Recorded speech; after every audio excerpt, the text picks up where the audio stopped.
হওয়ার পরিধিকে আমাদের আরো ব্যাপকভাবে বাড়াতে হবে। সামনে আমাদের জাতীয় নাগরিক পার্টি এনসিপি বিরোধী দলের যে ভূমিকা, সেই শক্তিশালী ভূমিকা অবতীর্ণ হবে।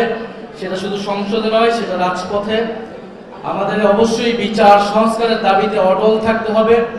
1400 মানুষকে হত্যা করা হয়েছে, 30,000-এর উপরে আমাদের ভাই বোনেরা আহত আছে।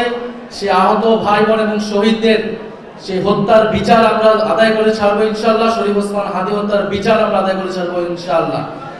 আগে এই জুলাই হত্যাকাণ্ডের বিচার নিশ্চিত করতে হবে, তারপরে অন্য সকল কথা আমরা শুনবো।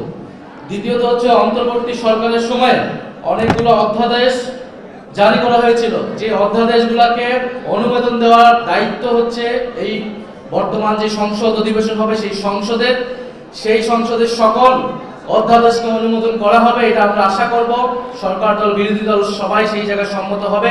কারণ এই নির্বাচন, এই সংসদ জুলাই গণ অভ্যুত্থানের ধারাবাহিকতা, পূর্ববর্তী অন্তর্বর্তী সরকারের ধারাবাহিকতা হিসেবেই দেখতে হবে এবং সংসদকেও অবিলম্বে সংস্কার পরিষদ হিসেবে ঘোষণা করতে হবে, শপথ নিতে হবে এবং যেই ফ্যাসিস্ট যেই রাষ্ট্রপতি, সেই রাষ্ট্রপতির অভিশংসন করে তাকে গ্রেফতারের আওতায় আনতে হবে। আমরা কোনো ফ্যাসিস্টদের চিহ্ন এই বাংলাদেশে রাখবো না।